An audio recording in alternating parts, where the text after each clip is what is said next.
Mr. Cooper, he lived through it, but God was still able to use him. Today, I don't know what you're going through.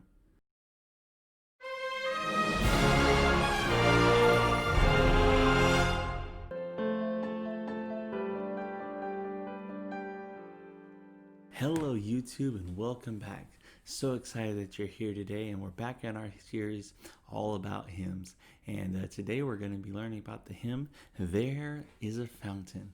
There is a fountain filled with blood. Oh, I'm so excited about this hymn today.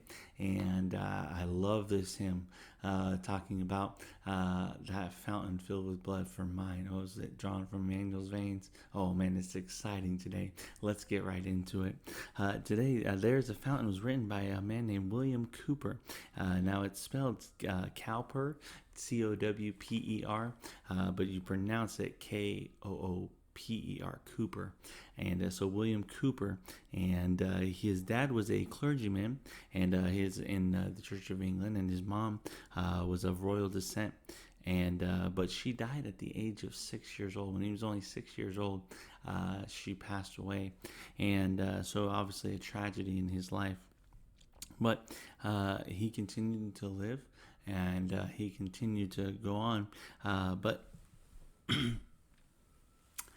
he dealt with a lot of depression, and he dealt with a lot of melancholy, and throughout his entire life. And but then at the age of 33, he read in Romans chapter number 3, where God was the propitiation for our sins, and it got a hold of him that God was the propitiation for our sins. But it was actually incredible. He's actually in an insane asylum. He started reading the Bible.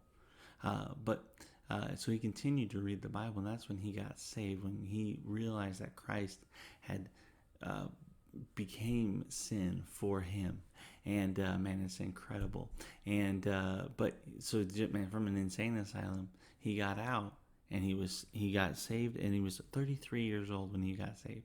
He was 33 years old when he gave his life to Christ, and he became friends with another famous hymnist, John Newton. You probably heard of him. He wrote Amazing Grace, and they were dear friends for most of his adult life. And but Mr. Cowper here, he wrote this hymn, There is a Fountain, to show what Christ had done for him, what Christ had done in his life. And he wrote many, many hymns throughout his life, even though he battled with that depression his entire life. And man, it's incredible to see what he did despite that, what can be debilitating of the mind and debilitating of the body. And he struggled so much in his life with it, but he was able to write this beautiful hymn.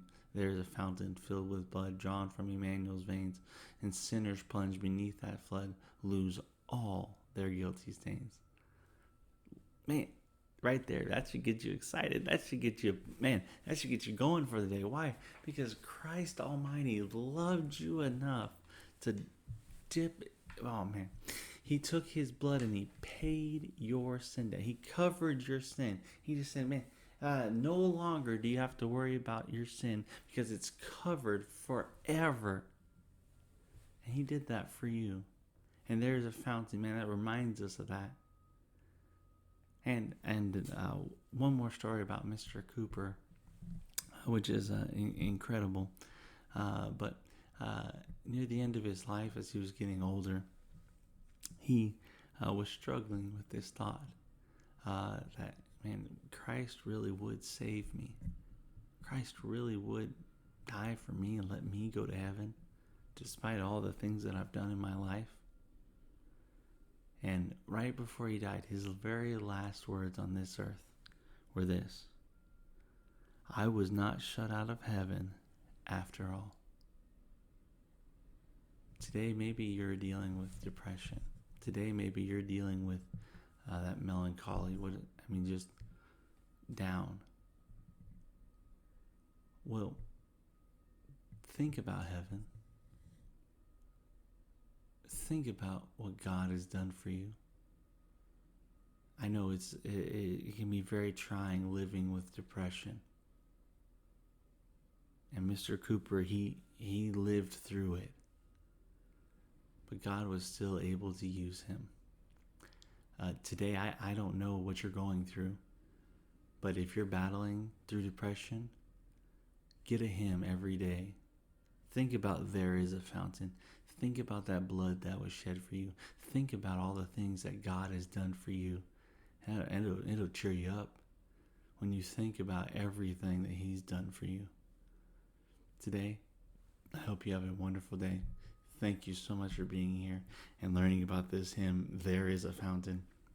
And come back next week and we'll learn some more all about hymns. And hope you have a wonderful day today. And we'll see you next time. Bye-bye.